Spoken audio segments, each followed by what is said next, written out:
Hello and welcome back. If you haven't seen the previous video on this, this is a 1990 Evinrude 40 horsepower. It is a tiller controlled engine. I need a remote controlled engine, so I need to add all that stuff onto here. So in this video I'll be removing the carburetors, probably cleaning them, and changing all the fuel lines, adding a primer solenoid, and converting the manual stuff over to electric. So the first thing I want to do is get the manual starter off. Now, I've already done this once because of some starter problems, so I've already removed this cable and never really reattached it.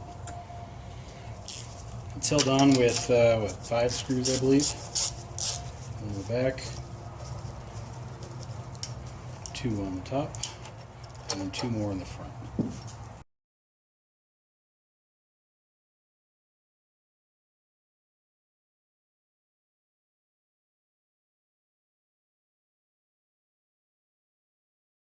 Starter's off, and honestly, it's probably not going to be going on for, well, it's probably not going to be going back on for quite some time, so. But it's out of our way now. So you want to be careful with this stuff. It all gets kind of expensive when if you break any of it. I mean the fittings and little T's and stuff. I'm going to replace all of the fuel lines. Carburetors, they don't need to be cleaned. It looks like when they parked this engine 20 years ago, they ran it out of fuel, so that's good. But you never know what you're going to find when you start getting into it, so clean those too. But fuel lines are definitely getting changed. Doesn't look like they need to be, but they're getting changed anyway. Also, you don't want to twist these off.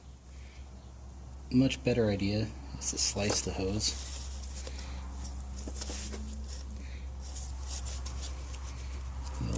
You should feel when it starts to give. There. That's kind of the safe way to get the hoses off. You can nick them all you want. Like I said, we're changing them anyway.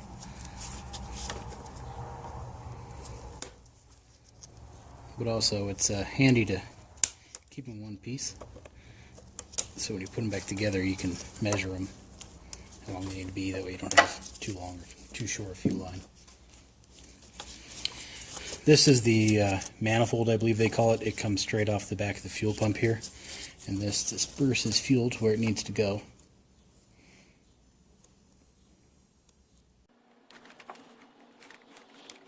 See what I mean about not breaking stuff?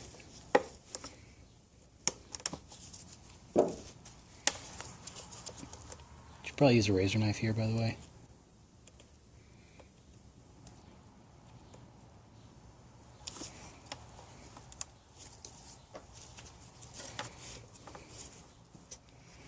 Alright, so a few lines are free of the manifold, so we'll tuck that out of the way a little bit.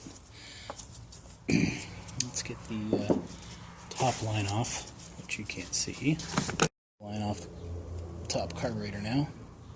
I think this is actually a vent line, but it's still a fuel line.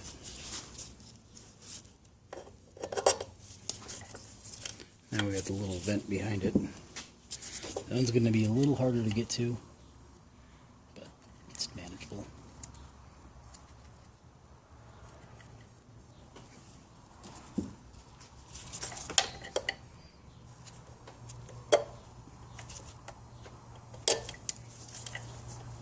Alright, fuel lines look like they're all off of the top carburetor. Now, let me move this out a little bit. When you're browsing the parts catalog looking for parts for your engine, you're going to notice 2 differences on the air silencer here. There's this type and then a larger type. Let me see if I can show you one. This is a 93 engine, but close enough. If you'll notice, we have a VRO on this one, since the other engine was a manual start. It didn't have a VRO since it didn't have electronics. So it's got this box. We don't necessarily need to buy and add this box since I'm not adding the VRO. Had I been, it would have been pretty much the only way to mount the VRO. This works perfectly fine, this airbox. I see no need to change it, so we're going to stick with this type of box. Anybody that really knows their outboards and looks under the hood of this thing, is like, what's that doing in here? But to the untrained eye, you never notice it.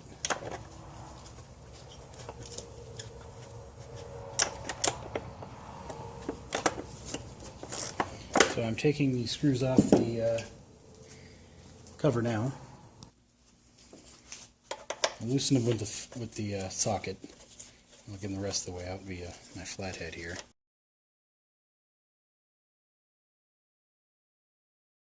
So we get those four off. We can get our cover off. You get some gunky buildup down there. Carburetors are probably going to be the same way, so it's good to know. So to loosen this up, I'm going to remove these 6 bolts on the carburetor. These look like 5/16. Pull those out so I can drop the airbox off. The camera will be my way the whole time, so I won't record that, but that's what I'm going to do. Pull these 6 screws out. One notable thing is the wall of the airbox here is so close to the screw I couldn't get a socket on it. So I ground down a socket so it would fit on there. Power built sockets here are advertised as being thin wall, and they are anything but. So these are the sockets. Whenever I need to do this, I ground down to make it fit. With the box kind of loosened out of the way, I can now get to the bottom zip tie here. This is just the vent. I think it collects any unburnt fuel and sends it back into the crankcase. I don't know if I ordered the right size hose for this. Let's hope I did, so this doesn't hold my project up another week.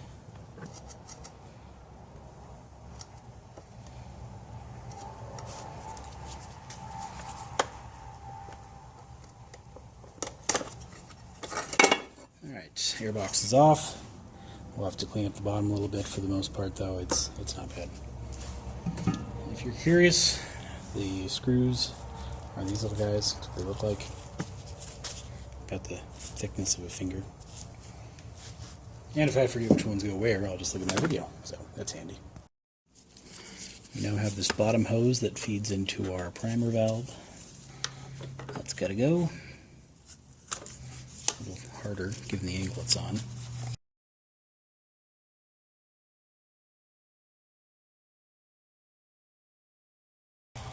And that is our primer system. It's still well attached. We'll figure out why later, although it should just pull out. Yep, perfect. So, primer is now removed. Set it off to the side in case I ever undo this. We can now clean up our lower pan, but I'll do that later. Need to remove the link going to the top carburetor. To do that, just put a screwdriver behind it, guide it out a little, and our top carburetor is independent now.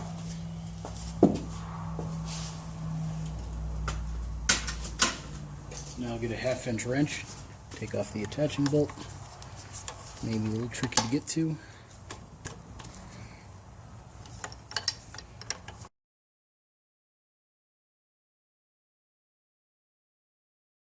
I'll loosen the other side a little bit more. So as you go here, you got to pull the carburetor forward and loosen the nuts, and that's how you get them off. So I got both sides off now. So the top carburetor will slide right off. Right, let's get this other fuel line off. Now we can get our bowl. It's a Phillips. I'm going to find one of those.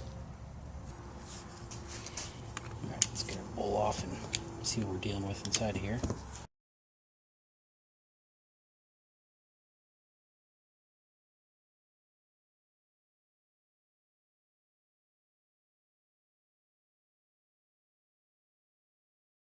Alright, carburetor screws are out. Set those off to the side a little bit. Now we need to get the bowl out of here. Sometimes these will fall right down. Sometimes they'll give you a little bit of problems. As you can see, we're pretty clean inside. It probably doesn't need to be gone through at all. It probably doesn't need a kit. And internally, it's probably fine as well. But we already got it off, so we'll soak it in some carburetor cleaner. I got some of the Ken Dip kind right here. Went and bought this new. Didn't want to use my disgusting old can for my new shiny carburetor. And this honestly looks used as well.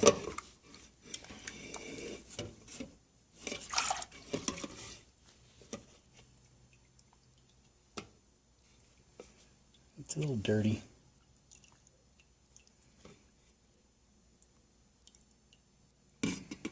Yeah. Alright, let's put our carburetor in it.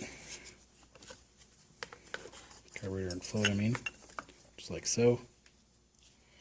Don't need to put our gasket in there, but I will put the screws in there just because.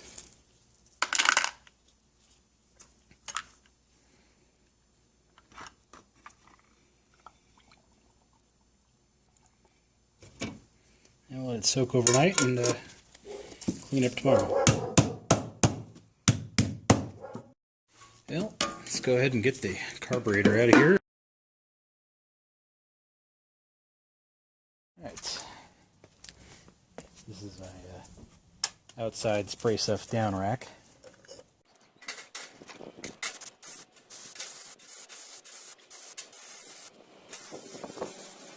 And I need a new can.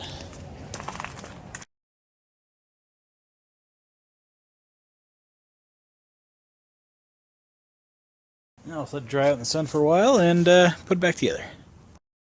Well, it's decently clean, so that's good. You can see you really didn't need a rebuild kit. Float's okay, gaskets are okay. It's probably fine, honestly, now that you just cleaned it out. So, I'll just put it back together and do the same thing for the top carburetor.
This was the top one, excuse me, but it's all back together. Also, if you notice, I do everything I can to avoid this side. I don't want to bend it or do anything weird to it and throw it out of alignment because its little adjustment screw is already where it needs to be, and I don't want to mess with any of that if I don't have to. So keep that in mind. Ignore that, and try not, unless you want to do some float adjustments, don't put any pressure on that float either. Now it's time for the bottom carb.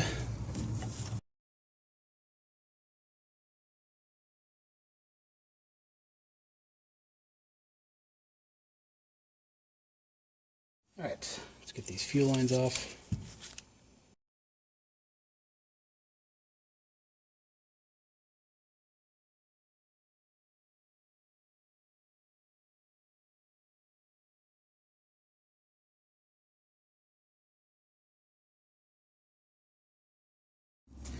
Bottom carburetor, float's a little dirty. We got a little more gunk in the bowl. Not a big deal. We'll let it soak another day and then clean it up. Now let's get the bottom carburetor out of here.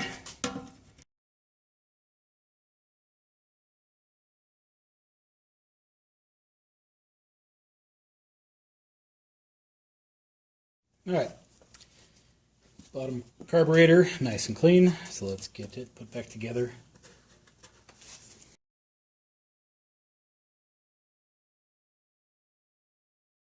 And that should do it. Now with any luck, the airbox will fit in here. I really don't think it will. Almost.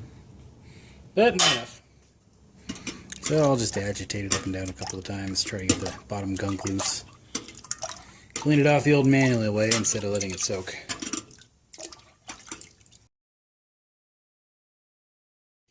So I'm ripping the old gasket off here. Somebody glued it on at one point in time. So if this thing had that low hours as it was claimed, I don't see why this gasket would have been taken off and then replaced. So a little odd. Guy could be lying. Alright, now the primer system that this engine once had, it used the gas in the bottom of the float bowl here to feed the primer. we are not going to have a manual primer anymore. We are going to an electronic choke, or primer solenoid rather. So we no longer need this fitting. So because of that, we need to get that out of there. And we need to change it for one of the screws. So, say 7/16. Let's pop that out of there. Really wasn't very tight, so that's good. There's a little seal. So, when you buy a gasket reseal kit, regardless of what it's from, you always get a bunch of extra gaskets. So I didn't buy a new gasket for the screw. The plan was just use one of the extras that came in one of the many kits that I've saved. The problem with doing that is I now have one random extra gasket that isn't quite right, but it'll work. It's close enough. I'm going through my gasket kit bag right now, see if I have a better one. It doesn't really look like I do. Oh well, that one will be fine. Now, I did buy a new screw for the bottom. Really wasn't expensive. So we'll put our new seal on there, put our screw in.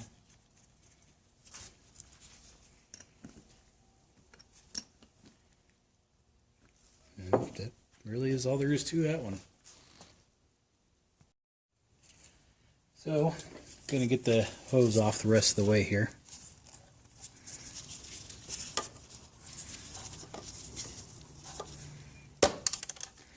Get rid of the zip tie first. Don't want to have the head of the zip tie rolling around there forever, so I'll fish that out. Now, where is my razor blade? Found it. I'll get this hose off. Alright, now I'm going to clean up the bottom down there, get it as pretty looking as I can, and then start putting this thing together.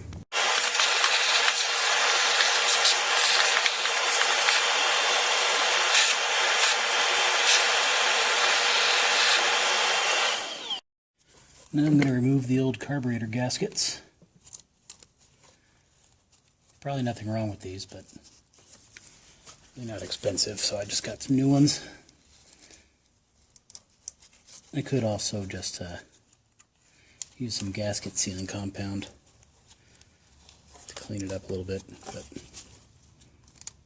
I mean, refresh the gasket if you will, but no need. So, surface is pretty clean.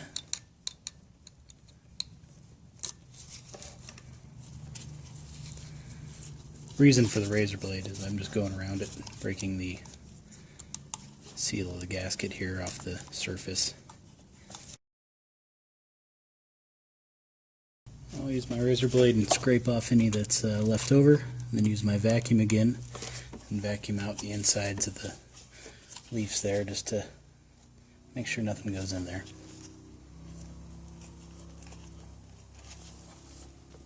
This is the hose. Runs from the airbox to the bottom that we just removed. So I'm going to measure that out and cut it down. This is a 5/32 hose. And it will see fuel. So don't buy a heater hose, buy an actual fuel line for this. So I'll get a zip tie and put it on. You probably should use one of those little zip tie tools here.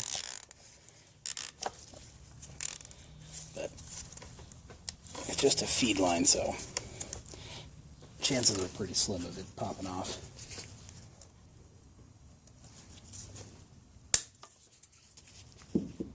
So here are my two new gaskets. Show you the part number.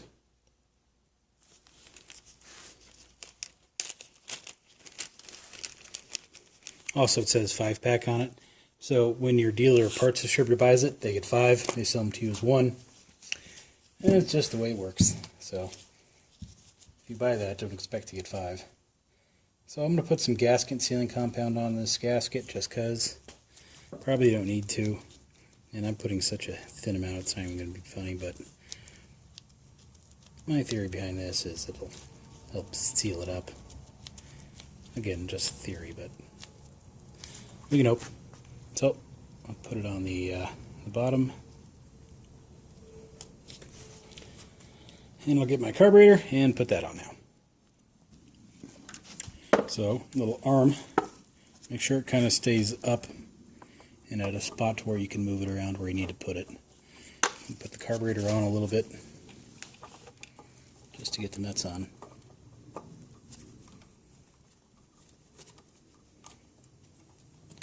Do the other side first.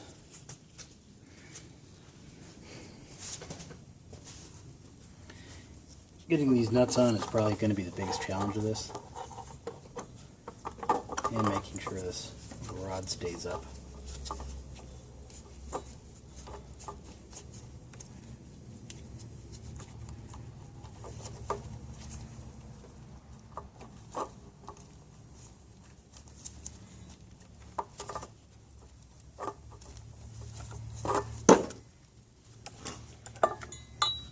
I'm going to take my glove off. Should give me a little more feel of what's going on. Getting these things started is not easy.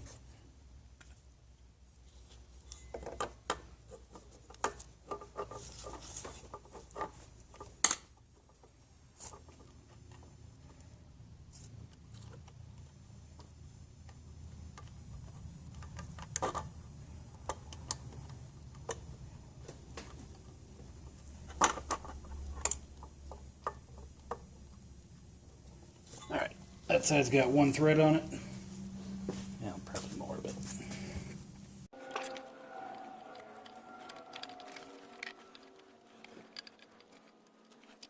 So, I get my wrench now, and I will tighten those back down. Well, carb bolts are on. My camera here. Yeah, look at that. It's still ugly. Alright.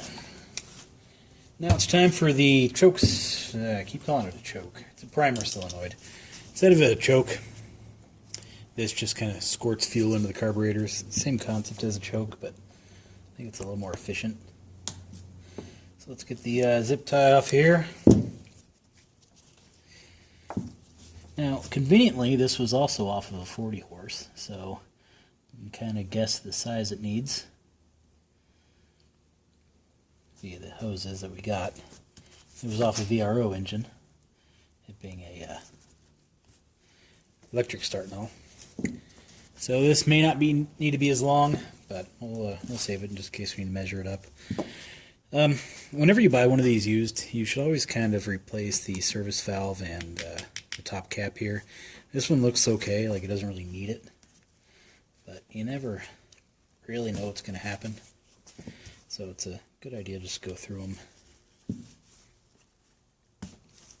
Those break off all the time, actually. You shouldn't twist them like I did. I'll show you why I wasn't worried about breaking it here in a second.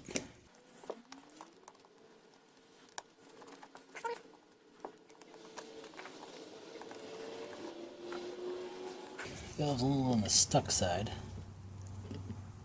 There we go. I'm not going to worry about changing the gasket out. It's a huge chunk of rubber. But I am going to change out this piece. I have a new service valve here.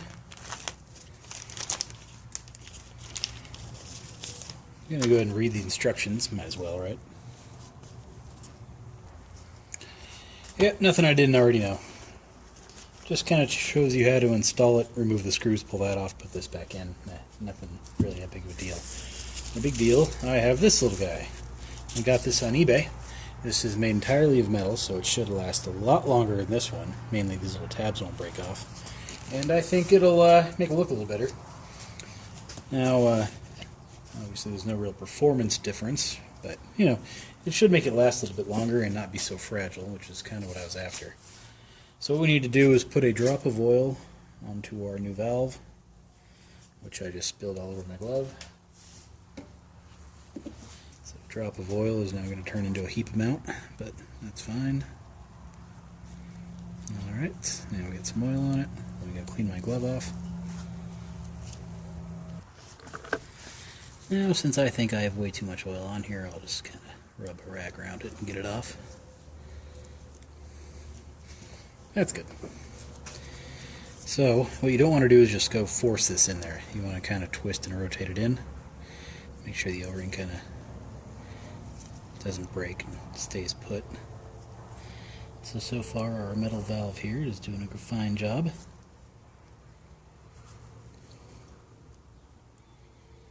Yeah, not bad.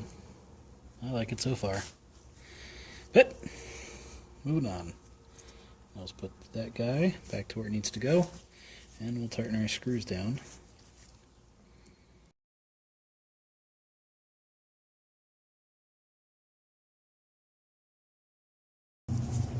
Let's test it out. Got some fuel line attached that I'm going to blow into. Nothing's coming out.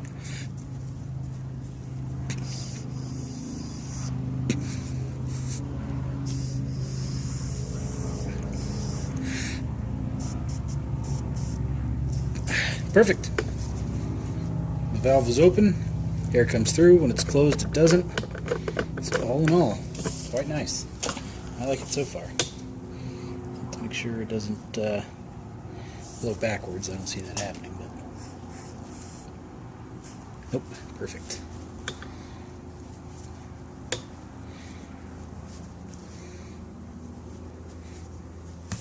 All right, now let's measure out our hoses we'll need, and yeah, take it from there. All right, here's a new section of hose. There is the part number. This is the 1/16 hose for this little stuff.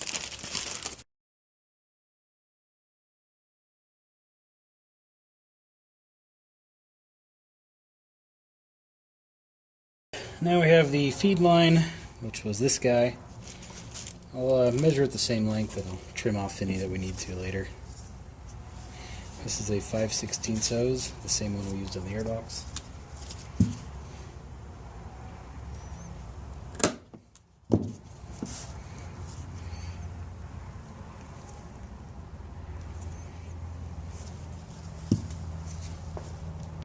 So there's a hole right here on our cylinder block.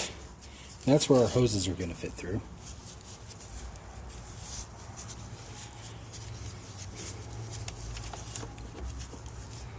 Did I put this screw on wrong? I think I did. Yep, sure did. Alright, so I'm going to take this screw out and put it on the top. That screw right there. Alright, now that's fixed. Put this into its little spot.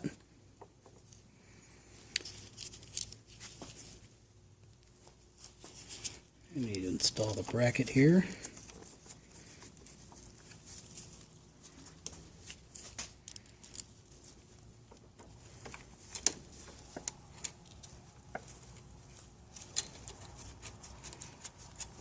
Like so. Now the top one is a little bit different. Find my washer, which I lost. Great.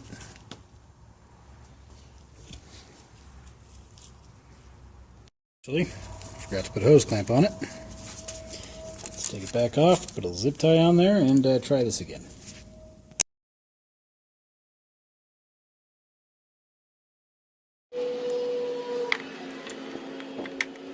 Fits like it was made to go there.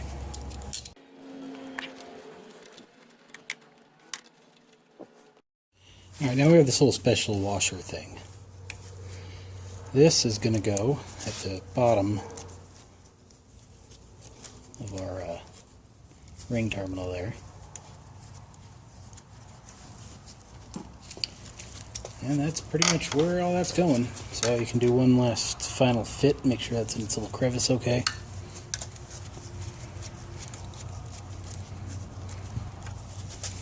Loosen this up a little bit, make sure this gets tightened down evenly. If you notice that little thing started to move, the ring terminal.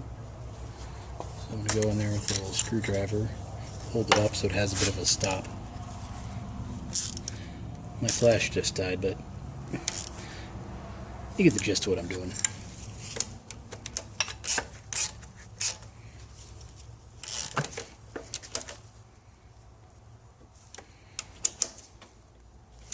And we'll make sure our throttle's doing okay. Yep, doing fine so far, I'd say. So good.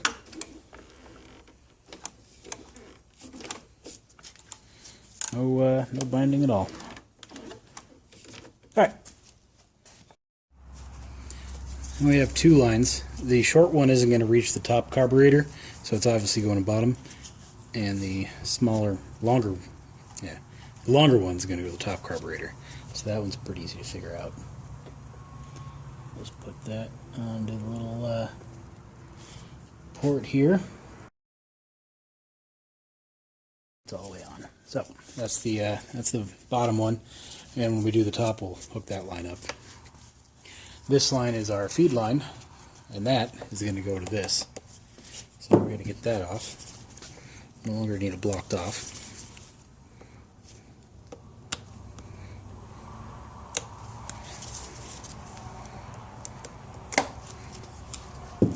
With any luck, this will just slide right off. I don't really want to cut it, but I will if I have to. When I want to cut it, in case I ever install this tiller onto another engine. And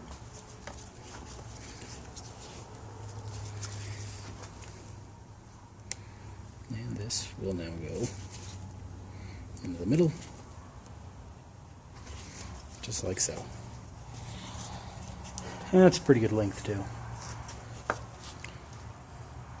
Got the bottom carburetor mounted. I installed the top little vent line as well as the bottom feed line. So those are just kind of sitting there waiting for me to hook them back up. So now I will assemble the top carburetor. Things are getting a little tight now. Well, as far as getting hose clamps on and whatnot. Zip ties, I mean. So I'm going to cut and measure this now. Go a little bit longer just because. Install the feed line onto the carburetor before I put it on.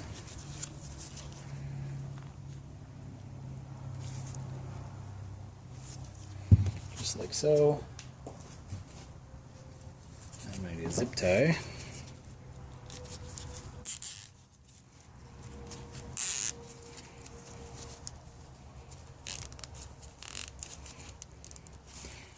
Now for these, they should be pretty tight.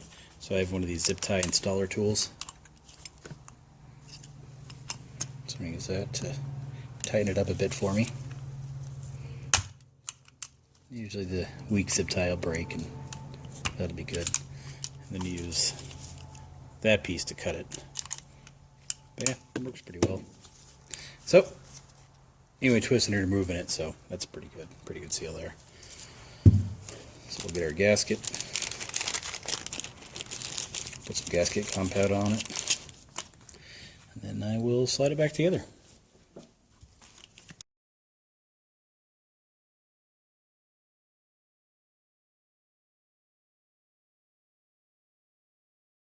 Mine too, you don't want this rod to get wedged up anywhere, so make sure it's nice and free before you tighten those mounting screws down. But mine's okay, so I'm going to tighten the screws down now, one on each side. Now I'll go ahead and hook this rod back up.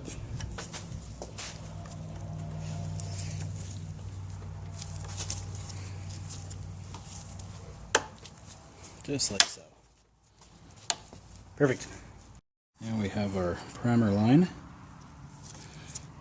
which go on the top now.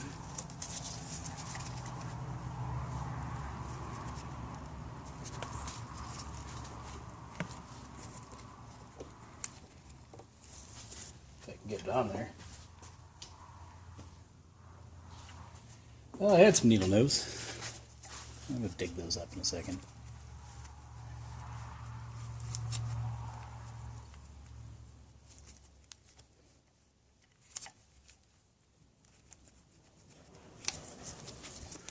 Yeah, who needs them?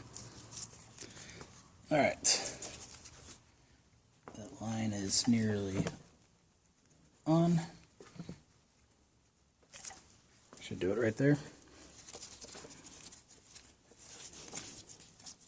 Now this top line is our little vent that connects the two carburetors. I think it's a vent anyway. I don't know. So we'll force that on.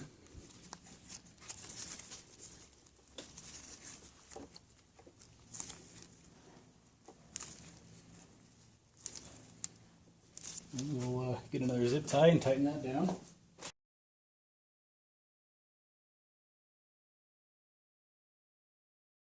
Now I'm going to start working on the big lines. One here to get off.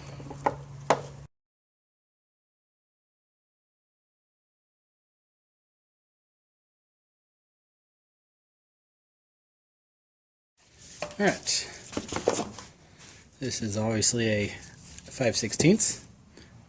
It says it right on it, so it's kind of handy.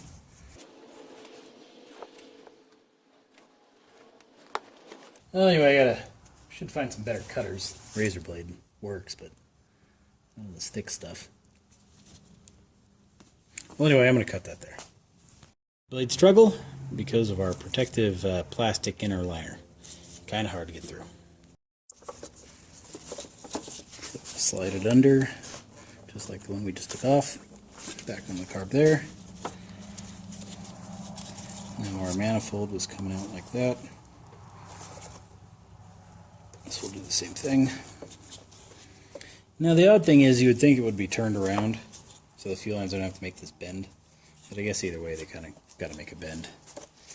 Anyway, we'll hook up our feed lines, the carbs now.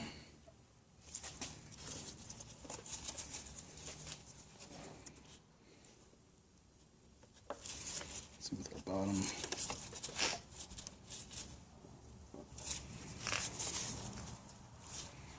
And just like so, should do it. So I'm going to get zip ties now, put them on every spot, and tighten them down. Alright, I'm going to do the small ones first, for no real reason.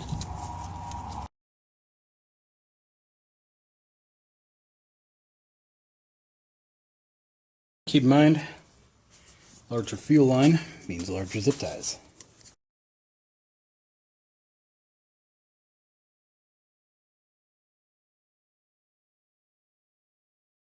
Alright, that's good. Now we gotta change out our main one coming off of the fuel pump. Excuse me, fuel line, feed thing. And I just spilled gas everywhere. Apparently there's still some in here.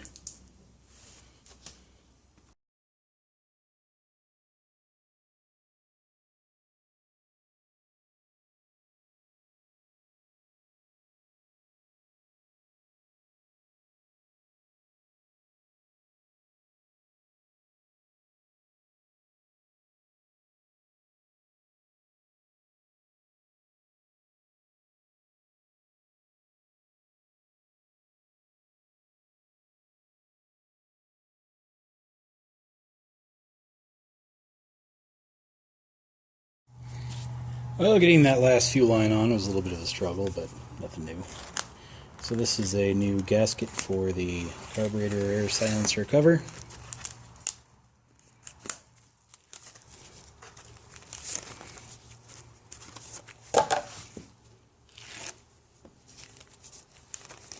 So we got this ready to go. It's cork, no real gasket sealing compound needed here anyway. So I'm going to install the bottom vent line onto here and then kind of start putting this together.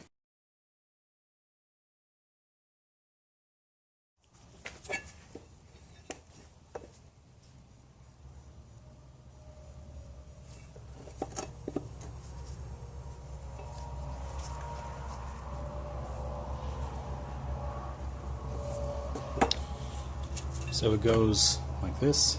So the flat side up against the driver's side of the boat. Got my hardware cleaned up. So I'll get two of them started just to hold it in place and get the rest of them in.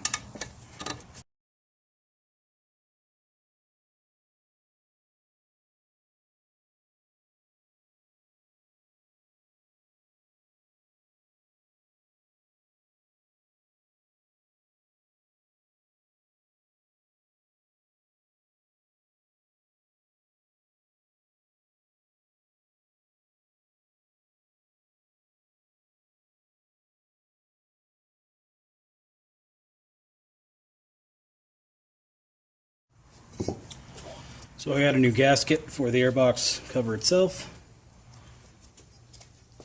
Cleaned up the old gasket residue off the old one. So I'll probably put two the top screws in here to hold the gasket in place for me. And just come back around and tighten the rest down. Now part of me wonders if it would have been easier just to take the entire two carburetors assembly off, together. Probably, and then just done this on the bench. So that's something to consider if you're going to be doing this to your engine.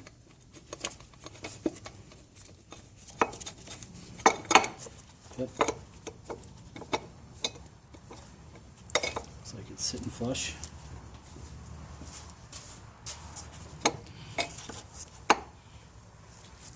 A little bit of problem at the bottom. Looks like it's kind of caught or hung up. There we go.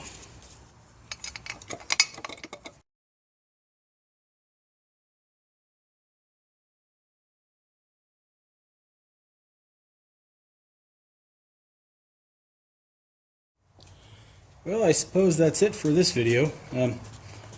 Carburetors are cleaned. It's got new gaskets on the airbox here, new fuel lines, and the primer solenoid is installed.